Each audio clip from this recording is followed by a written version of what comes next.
90 के दशक में टीम इंडिया का हिस्सा रहे इस तेज गेंदबाज की स्पीड जितनी धारदार थी, उतना ही उनका चिड़चिड़ा स्वभाव भी रोजाना बखेड़ा खड़ा कर देता था। क्रिकेट विश्लेषकों के मुताबिक वे भारतीय क्रिकेट के सबसे तेज गेंदबाज थे। ये एक ऐसे तेज गेंदबाज थे जिन्हें नेट्स में सिर्फ उनके कर्नाटक के साथी खिलाड़ी राहुल द्रविड़ ही ठीक तरीके से हैंडल कर पाते थे।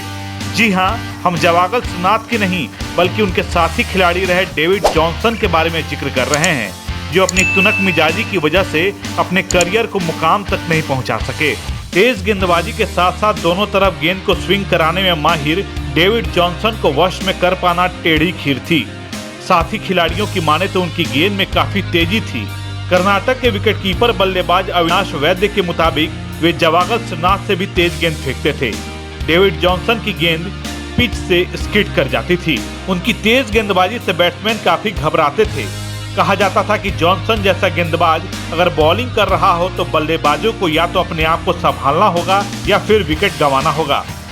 डेविड जॉनसन अपनी बाउंसर गेंदों को थ्रोट बॉल कहते थे। वे अक्सर अपनी गेंदों से बल्लेबाजों को चोटिल कर देते थे।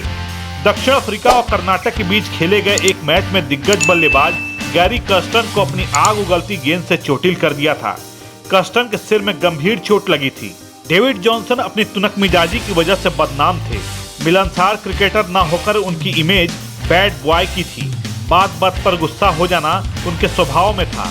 एक बार तो एमआरएफ पेस फाउंडेशन से यह कहकर निकल गए थे कि उसे अब सीखने के लिए कुछ भी नहीं है। जो बातें एकेडमी में सिखाई जा रही हैं, वे उससे भली भांति परिचित हैं। साल 1996 में दक्षिण अफ्रीका के दौरे पर भारतीय टीम के मैनेजर मदन लाल से भिड़ गए थे। इस वाकये के बाद उन्हें वापस भारत भेज दिया गया था। यह बात अलग है कि फ्री स्टेट के खिलाफ उन्होंने 5 विकेट लिए थे। वे अपने बुरे बर्ताव की वजह से दोबारा भारतीय क्रिकेट टीम में शामिल नहीं गए।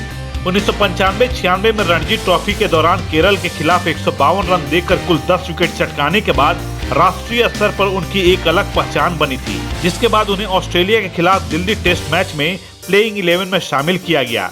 इस मैच में घरेलू टीम के साथी खिलाड़ी जवागल श्रीनाथ के चोटिल होने की वजह से उन्हें जगह मिली थी। फिरोज शाह कोटला में अपने करियर की शुरुआत करने वाले डेविड जॉनसन ने दूसरी पारी में ऑस्ट्रेलिया के ओपनर माइकल स्लेटर को 0 के निजी स्कोर पर पेविलियन की राह दिखाई थी। अपने पहले टेस्ट मैच में जॉनसन को मात्र 1 विकेट से ही संतोष करना पड़ा। हालांकि इसके बाद उन्हें दक्षिण अफ्रीका दौरे के लिए भी चुन लिया गया था। दक्षिण अफ्रीका दौरे पर डरबन में खेला गया पहला टेस्ट मैच डेविड जॉनसन का आखिरी टेस्ट मैच था। इस मैच में उन्होंने हर्षल गिब्स और ब्रायन मैकमिलन का कीमती विकेट झटका था। इसी दौरे पर मैनेजर मदन लाल से कहासुनी हो गई, लिहाजा बुरे बर्ताव की वजह से उन्हें भारत वापस भेज दिया गया।